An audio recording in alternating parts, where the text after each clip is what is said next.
Strangers don't need to come to the funeral. On the night of the wake after the kind father-in-law passed away, the mother-in-law, who had thrown all the care of the father-in-law onto us, said that. What? Yes, it's a family ceremony, so outsiders should refrain. Besides, the $300 million inheritance from Dad is ours. Catherine said that, and my husband was surprised and asked back. What are you and sis talking about? It's Dad's funeral. And 300 million. Then the mother-in-law said, looking annoyed. I won't give the inheritance to a youngest child like you. You should renounce your inheritance claim. You can't just decide that on your own. I don't care about the inheritance anyway. Tom said, and I followed up with a tearful voice. Exactly. Please let us proudly say goodbye to our father-in-law. Then the mother-in-law glared at me. Why are you an outsider acting like family? By the way, it seems the nurses said that Dad asked for you in the end. Could it be that you had an affair with my dad? The older brother and sister dramatically showed their disgust. Ew, disgusting! Were you trying to turn Dad to get the inheritance? Tom, you married such a terrible woman. I clenched my fists tightly. They treated Tom and the kind father-in-law horribly, and now suspect an affair between me and the father-in-law. I never knew such terrible people existed. I said calmly. Understood. We won't attend the funeral. My name is Emily. I'm turning 32 this year. I met my husband Tom when we were in the same college club, and we got married. I work as a civil servant, and Tom works in IT, and we're living happily together. Tom, isn't it about time to bring new clothes for your father? Oh, right. I forgot. Thanks always, Emily. On this day off for both of us, after some shopping, we headed to the hospital where the father-in-law was admitted. Ugh, Tom, Emily, did you come to see me? The father-in-law, smiling on his private room bed, had a stroke last year, leaving his left side paralyzed. Since then, he's been hospitalized and undergoing rehabilitation. It was pretty cold outside, Dad. Is it so? Make sure you two don't catch a cold. Tom spoke gently. I swapped the clothes and arranged the flowers we brought. Emily, Tom, thank you always for doing this for someone like me. What are you talking about, Dad? Don't worry about it. Yes, just let us know if there's anything you need. As we were having our usual conversation, the door to the room suddenly opened, and the mother-in-law, brother-in-law John, and sister-in-law Catherine burst into the room. The mother-in-law, upon seeing us, remarked sarcastically, Oh? I thought I heard someone. It's Tom and, what was her name again? Hearing those words, the brother-in-law and sister-in-law chimed in. Hey Mom, that's a bit much. Just because she's a leftover bride. Right, it's Emily, isn't it? I looked down without saying a word. We've been married for 3 years, and I've met the mother-in-law several times before. There's no way they don't know my name. Hey Mom, John, and Catherine, stop being rude to Emily. As my husband spoke in frustration, the mother-in-law dramatically shrugged her shoulders. It was just a light-hearted joke, you know? Why are you so mad? A joke? You always... He tried to continue, but the mother-in-law interrupted. Hold on. We're about to have a family discussion. Can you two step out? What do you mean family? I'm family too! Despite what my husband said, John gestured dismissively.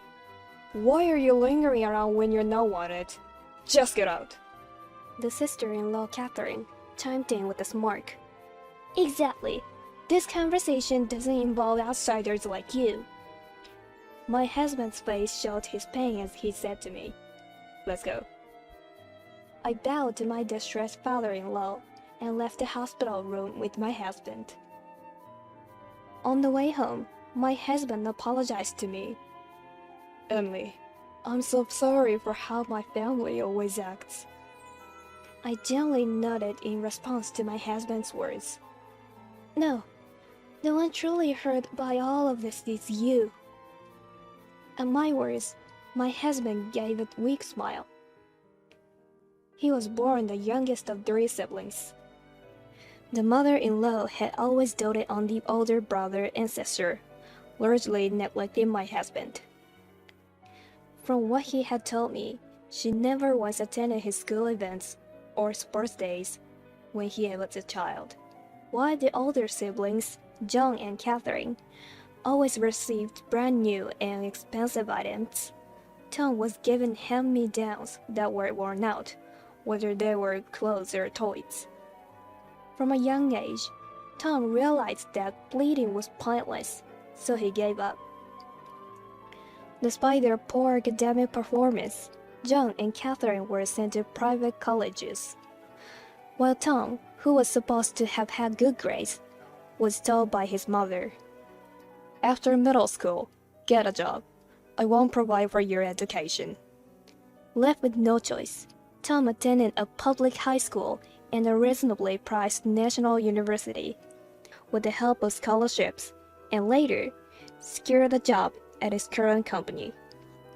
When we decided to get married and I visited Tom's family home for the first time, his mother was completely indifferent. I'm not interested, and you can do whatever you want. Saying so, she didn't even offer us tea. John and Catherine amusedly observed me, making sarcastic remarks. It's surprising you'd want to marry someone like him, afterwards, huh? Yeah, you must really have unique tastes. Tom has always been treated as an unwanted family member, like leftovers. Even after getting married, this treatment didn't change. We were the only ones not invited to family weddings and ceremonies. Because of this, relatives later scolded us, asking, Why didn't she attend? Still, only my dad has always been on my side, Tom said, narrowing his eyes. When Tom was young, his father was often away from home due to his job assignments. However, during occasions like Christmas or birthdays, even if Tom didn't receive a gift from his mother, his father always made sure to prepare something for him. Despite his busy schedule, his father even took days off from work to attend Tom's graduation. When Tom and I were getting married, only his father was genuinely happy and blessed us. My kind-hearted father-in-law always cared about me too.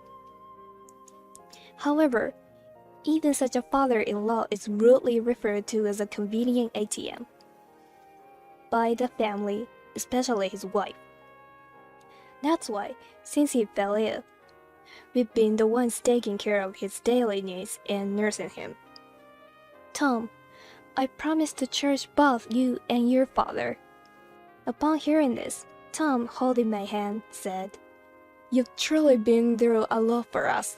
Thank you. Several months passed. We received a call from the hospital informing us that Tom's father had another stroke.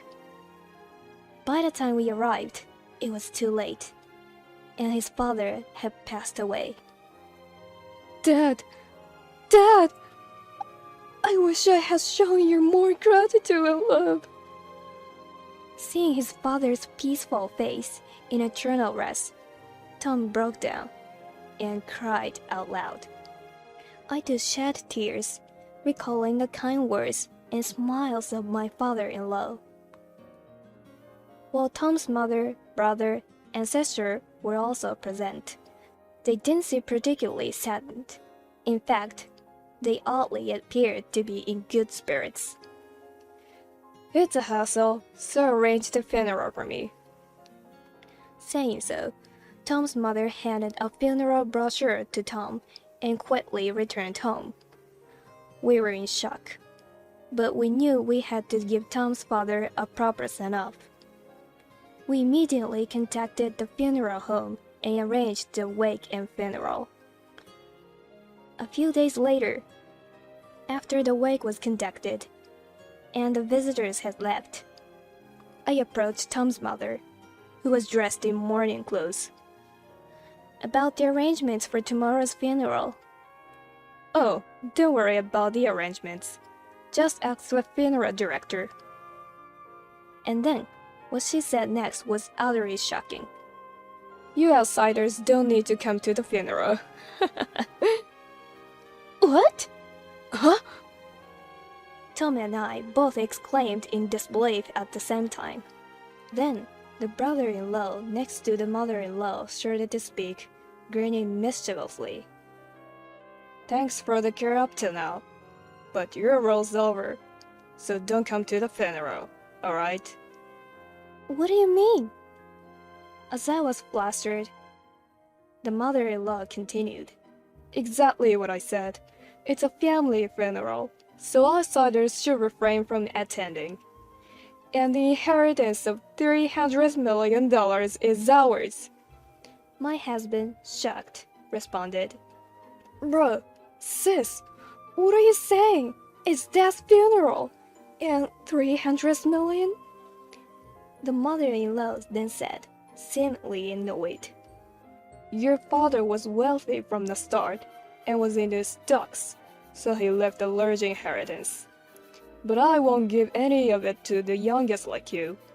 You should renounce your inheritance. How can you? I don't care about the inheritance. Exactly. Please let us properly say goodbye to father-in-law. Then the mother-in-law glared at me. Why are you an outsider acting like family? I heard from a nurse that he called for you at the end. That's because I was always taking care of him. However, Tom's brother and sister mockingly showed disgust. Were you having an affair with my dad? Ew, disgusting! Were you trying to seduce her father to his inheritance? Tom, you married such a scandalous woman. Stop joking around. Emily is. My husband began to speak with an angry tremble in his voice.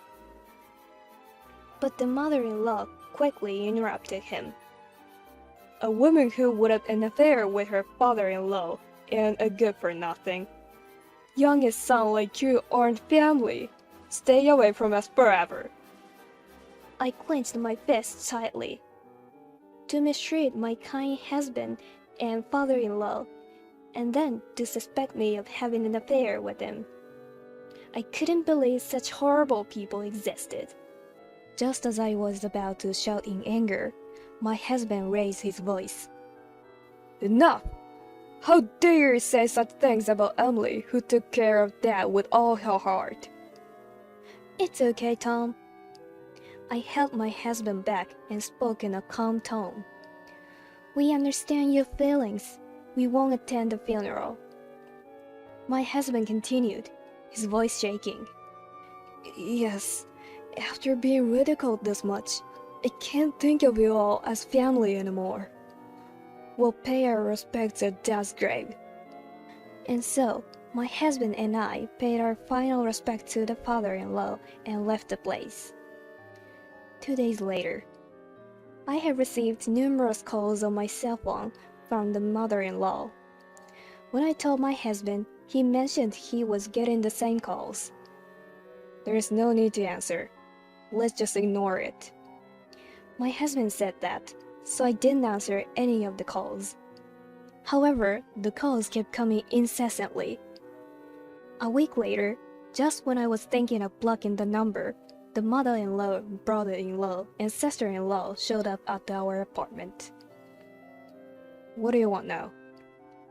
As my husband spoke with a hint of annoyance, the mother-in-law ranted in a flustered tone.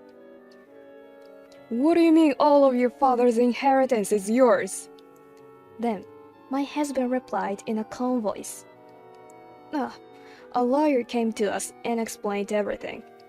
In fact, the day after the funeral, a lawyer had visited us and informed that the father-in-law had left a will bequeathing all of his assets to us. That's why we had started the procedures to claim the inheritance.